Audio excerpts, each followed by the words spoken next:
في عصر سيدنا عثمان وسيدنا علي وسيدنا الحسن وسيدنا الحسين كله قد حصل مثله، وكلها فتن قد وقعت. لكن أين أنا من الفتنة؟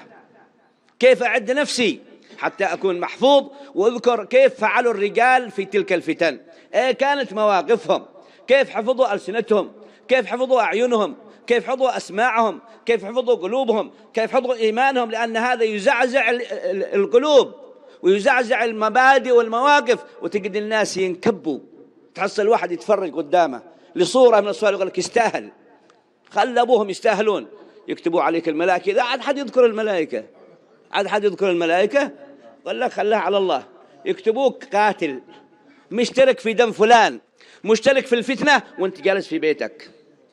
وبالإمكان أن تنظر وتسكت وتقول اللهم إن هذا منكر فأزيله، اللهم اصلح أمة محمد، اللهم احفظ أمة محمد، اللهم بارك في أمة محمد. هكذا يكتب الله لك أجر وثواب على كل قطرة دم خطأ، يكتب لك أجرها وثوابها، لأنك أنت لم ترضى بالمنكر سواء كان عندك أو كان عند غيرك. وأما إذا ترون هذا وترى الناس حتى الآن بالتليفونات يتكلمون مع التلفزيونات هذه، يوقعون أنفسهم في خطر كبير بصرف النظر مع من أنت.